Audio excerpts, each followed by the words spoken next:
Mais comme chaque vendredi, tout d'abord, l'enquête de la rédaction d'Europe 1, nous allons en Albanie cette semaine. Le petit pays des Balkans vient de recevoir les premiers migrants interceptés en mer par l'Italie en vertu d'un accord signé l'an dernier avec Rome. Tirana retient donc dans 2 centres les candidats à l'immigration clandestine que les Italiens ne veulent pas voir poser le pied sur leur sol et qui ont donc vocation à repartir. Ces hubs de retour fascinent toute l'Europe qui les scrute avec grand intérêt. Bonjour Caroline Baudry. Bonjour Dimitri, bonjour à tous. Caroline, vous êtes l'envoyée spéciale d'Europe 1 en Albanie. Vous avez assisté sur la côte albanaise au débarquement du premier groupe de migrants arrêtés dans les eaux italiennes. Alors il s'agit de 16 hommes originaires d'Égypte et du Bangladesh. Oui, arrivés à bord d'un imposant patrouilleur italien, le Libra, qui s'est amarré à côté des petits chalutiers du port de Shengin, c'est au nord du pays.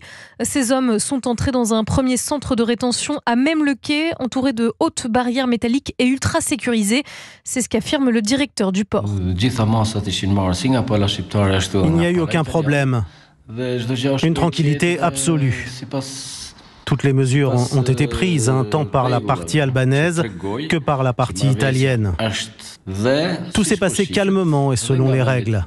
Je suis heureux que d'autres pays de l'Union européenne considèrent cet accord comme une bonne chose pour gérer la crise des réfugiés. Le groupe est resté 8 heures entre ces murs pour être identifié et soumis à un examen médical. Mais Caroline, ces hommes, que deviennent-ils ? Eh bien, leur parcours albanais se poursuit à 30 minutes de là, dans l'arrière-pays. Il faut rouler à travers les vallées rocailleuses pour rejoindre en creux de colline ce camp qui détonne dans le paysage. Plus de 900 places, toujours ces barrières métalliques, des monticules de préfabriqués et une lourde porte gardée par des dizaines de militaires italiens. Le tout à l'entrée d'un village. C'est l'administration romaine qui traite via écran interposé chaque demande d'asile. Elle se donne 28 jours pour trancher. Soit le candidat à l'immigration est accepté sur le sol italien, soit rapatrié dans son pays d'origine. Et alors Caroline, les Albanais, comment eux réagissent-ils à cet accord qui est donc désormais opérationnel ? Scandale, ont répondu un homme attablé en terrasse face au port et l'épicier du coin. Il raconte souffrir de l'émigration massive des travailleurs albanais. Alors il s'agace que le gouvernement ne s'affaire pas à retenir ses ressortissants plutôt que de gérer les flux migratoires de l'Union européenne. Une serveuse rencontrée craint que des migrants ne s'évadent du centre et que cela ne perturbe la vie tranquille. Trop tranquille d'ailleurs, Dimitri, estime Ellie, cette habitante au visage buriné qui voit alors en ces installations un espoir de sortir du chômage. Ce nouveau camp nous importe peu.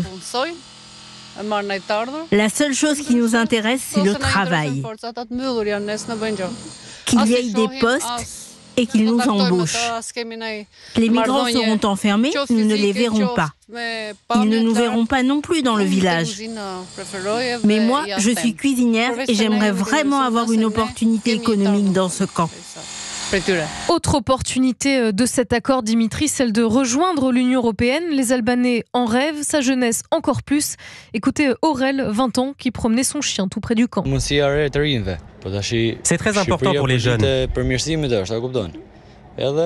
L'Albanie s'est développée, mais il faudrait pouvoir circuler plus librement, sans les restrictions de séjour, pour que nous puissions travailler plus librement.